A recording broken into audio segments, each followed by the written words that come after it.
Okay, here I'm going to be demonstrating the cutting of a tenon on the end of a piece of oak. This tenon's going to go inside a mortise on another piece of wood. You have a look down on the side here. I've already marked it out, which is probably the 50% of the work when you're doing sort of framing, is getting all the markings in the right place, and it's not quite as simple as you might think. Once you've got your markings on, we've got a shoulder line here. We have a tenon which is going to be left with a remaining piece of wood up the middle. The shoulder line's this little scratch here, and we're going to cut this by hand. The reason is this is going to be the bit that's going to be visible, the visible part of the joint where the two pieces of timber connect. So you don't want any gaps there. You want a nice good bearing surface between the joint, so your building's nice and strong. So I'm just going to start by taking, you can use panel saws, you can use old saws, they've got to be the right type of saw though. This is a crosscut saw. Well, we're cutting across the grain. Imagine the trees running up and down, the grain's running up and down the tree that way. We're cutting across the grain, so we need to use a crosscut type saw. It's all to do with the amount of teeth, shape of the teeth. This is a posher end of the current saw market, bit of a gimmick, but I use it all the same at the moment. So I'm just going to start on the side I can't see, just start making a little dent in there. I'm going to follow this line quite slowly across there, and just make sure I'm sticking to that line. If you start wandering at this point, the whole joint's going to come out a bit on the skew. So I'm just going to start that off.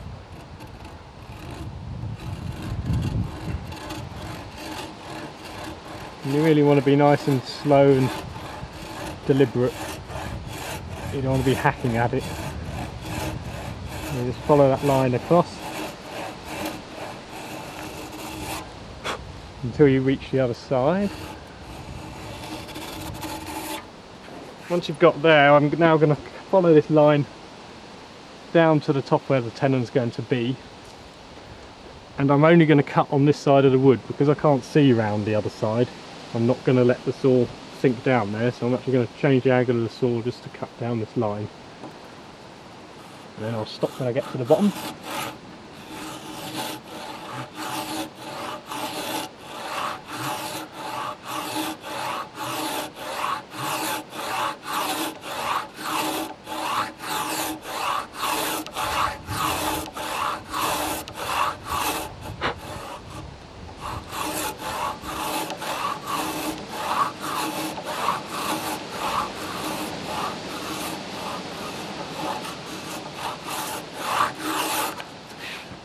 Now repeat that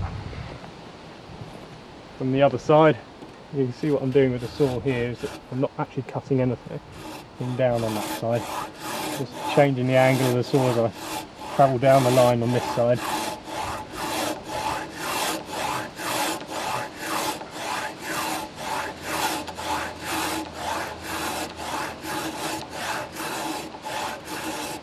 Once I've done that, I've now left, there's a small bit of wood in the middle of those two which is remaining, so I'm just going to finish that off.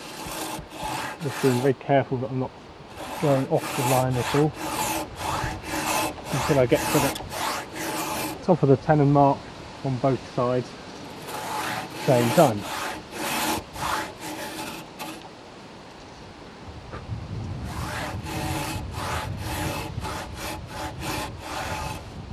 That's it, and that's our first shoulder cut. You have to do the same thing on the other shoulder from underneath, so I'll flip the timber over, and then we'll cut down these two lines here, which is known as a rip cut, because we're ripping down the grain as opposed to cross cutting, so cutting across the grain, and for that I'll be using a small circular saw. But you'll see that next.